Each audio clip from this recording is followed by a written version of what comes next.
Bonjour, bienvenue dans le podcast L'histoire des Germains, des Francs et des Mérovingiens. Je m'appelle Xavier.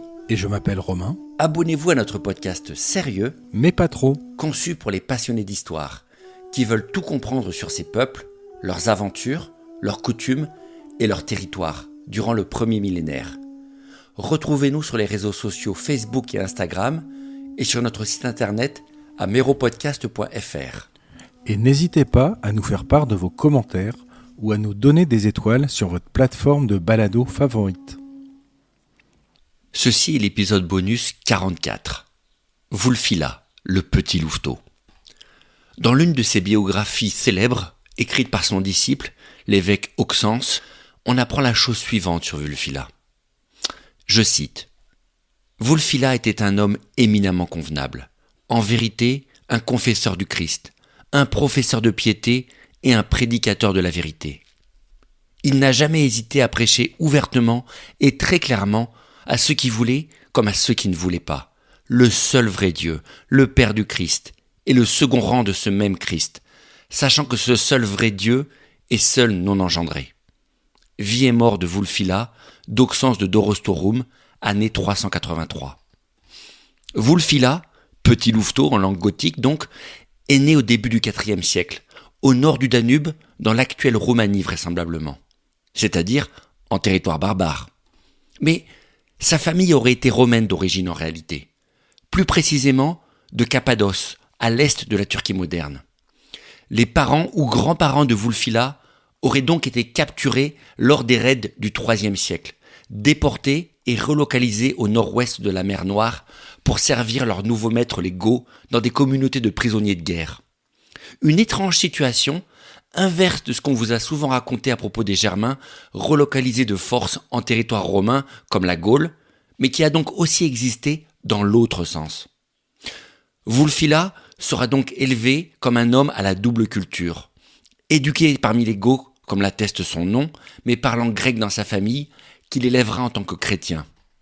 Un homme de foi donc, vivant et œuvrant au sein du peuple des Goths, où il deviendra un dirigeant chrétien dans les années 30, avant d'être envoyé du côté de l'Empire pour servir d'ambassadeur lors d'une mission diplomatique. Un profil tout à fait unique qui le fait repérer par les autorités de Constantinople, trop heureux de retrouver un Goth chrétien et d'origine grecque, plutôt romanophile donc, mais totalement intégré à ce peuple redoutable, qu'on tente par tous les moyens d'amadouer depuis des décennies. L'Église de Constantinople s'empressera donc de s'en faire un allié et de lui reconnaître le titre d'évêque des Goths. Wulfila retournera en Gothie, puis sur la frontière côté romain pour continuer son œuvre en pilotant les efforts d'évangélisation de ce peuple géant. Sans qu'il en soit l'auteur lui-même, il est bien possible qu'une équipe sous sa supervision se soit d'ailleurs attelée à la grande œuvre qui a été la traduction de la Bible en langue gothique, qui sera un élément marquant de la diffusion du christianisme parmi les barbares.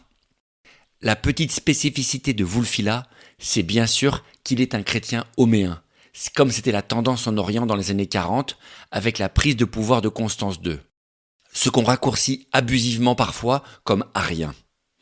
Or, l'homéisme n'est qu'une tentative de compromis entre les Nicéens et les Ariens justement, faisant du Fils le semblable du Père, mais sans être exactement de même nature. Et c'est donc le christianisme homéen, l'adjectif du mot homéisme, qu'il va diffuser parmi les Goths. Mais cette doctrine de compromis a été massivement rejetée à l'Ouest, malgré le support qu'il a reçu de certains empereurs, comme Constance II ou Valence.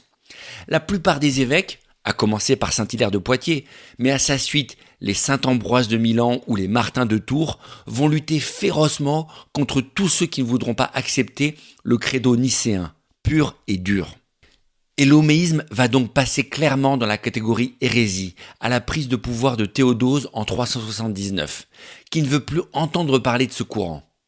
Soit que ses propres convictions lui aient rendu l'homéisme intolérable, soit que politiquement, à une époque où l'Empire venait de vaciller sous les attaques des Goths et blâmer l'homéen Valens pour la catastrophe d'Andrinople, il avait intérêt à unir tout l'Empire et son clergé derrière une ligne très fermement nicéenne. Wulfila finira donc son existence dans de sales draps, convoqué par l'empereur Théodose pour s'expliquer à Constantinople. Heureusement pour lui, il n'aura pas à subir les foudres de l'empereur, vu qu'il meurt en cours de route avant d'arriver à destination en 383. Mais son œuvre restera, puisque à la suite de sa prédication, c'est non seulement les Goths, mais tous les autres Germains de l'Est qui vont les suivre dans l'Empire romain et qui vont basculer dans l'homéisme. Vandales et Burgondes, peuples majeurs en Occident, rentreront dans le même moule que Visigoths et Ostrogoths.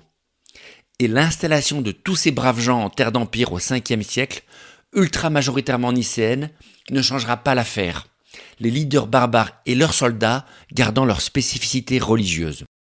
Un attachement à ce particularisme homéen qui n'a pas manqué d'étonner les historiens, vu que cette différence a été une source infinie de problèmes dans leur nouveau royaume. Car les évêques, comme la majorité des puissants à l'ouest, acceptaient mal des dirigeants aussi mauvais chrétiens, en quelque sorte.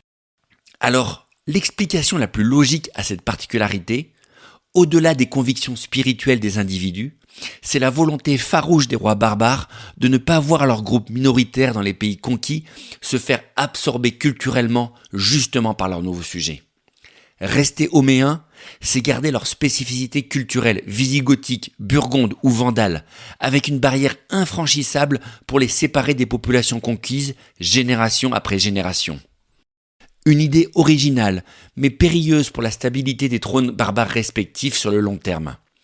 Une idée qui, en tout cas, ne va pas embarrasser nos héros les Francs.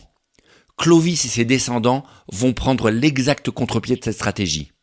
Non seulement en embrassant les idées religieuses dominantes du clergé de leur pays, mais en acceptant la fusion culturelle la plus rapide possible avec les populations locales.